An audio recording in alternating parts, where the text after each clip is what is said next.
The North East Lincolnshire Safeguarding Adults Board have recently reviewed and updated the local safeguarding and MCA training strategy, designed to reflect national training frameworks, including the Royal College of Nursing's intercollegiate approach. The training strategy asks local organisations to do these three things. 1. Identify training needs based on analysis of staff roles. 2. Plan to meet those needs via a training programme which is regularly updated, secures training for all at foundation level, level 1, and a higher level of training for those with regular frontline contact as well as their supervisors and managers. 3. Assess and assure competence in the workforce on a continuing basis. Here's what that means in more detail. Identify. Analyse your organisation's safeguarding and MCA training needs every year, using the information and guidance in the strategy. You should identify all staff, regardless of role, to complete a safeguarding foundation and MCA level 1. Frontline staff, their supervisors, managers, and specialist staff will need higher levels of training. Plan. Use your needs analysis to create a comprehensive programme of safeguarding and MCA training for your organisation. The plan should set out how all staff in regular contact with vulnerable adults will receive safeguarding and MCA training at a level appropriate to their role, refreshed no less than annually to ensure they stay up to date. Where role relevant, this includes specific training on how to conduct and record capacity assessments and make and record best interest decisions.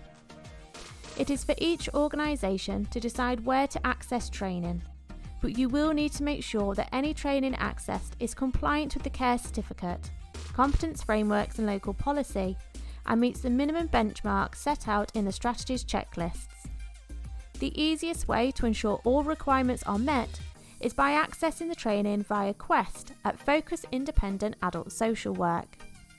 Quest training is clearly linked to staff roles and responsibilities as set out in the strategy, addresses key areas of practice based on the care certificate and national competence frameworks, reflects local policy, provided by specialist local trainers face-to-face, regularly evaluated and redeveloped using attendee feedback, supported by a subgroup of the Safeguarding Adults Board, which provides multidisciplinary input on key areas of content, including any significant changes to ensure course aims are met and kept regularly updated in line with current legislation and practice, and assure quality and consistency. Please note that if you don't access training via Quest, online or DVD learning must only be used as a basic introduction to the MCA and/or safeguarding. Staff needing to understand and apply the law above a basic level should have the opportunity to engage in live discussions with a knowledgeable trainer. Assess.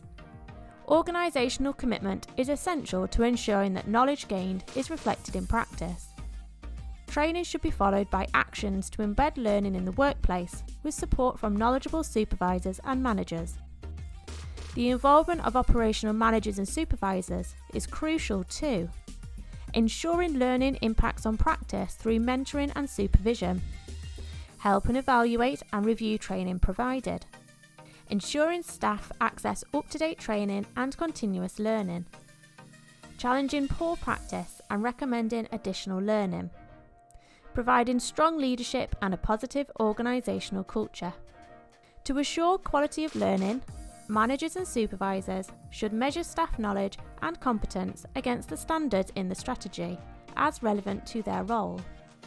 You can use a self-assessment tool to test levels of understanding in annual appraisals or following attendance on training, or identifying areas for individual staff members' improvements and record progress in making them. The Safeguarding Adults Board expects that each organisation will record numbers of staff undertaking MCA and safeguarding training on a quarterly basis, and on an annual basis, review and update their training plan, evidence how training is refreshed and its approach to continual professional development, audit their plan and report on it to the Safeguarding Adults Board. Doing what the strategy asks of organisations will also enable you to meet the requirements of any contract your organisation might have with the Council or NHS Integrated Care Board in North East Lincolnshire. You can get a copy of the Safeguarding Adults Board training strategy, as well as access to a range of supportive tools, including the MCA mini-series and quarterly MCA and Safeguarding Adults newsletter, via the Professionals area of the LiveWell website. For more information on the training Quest has on offer, please head over to their website or email info@focusquest.co.uk.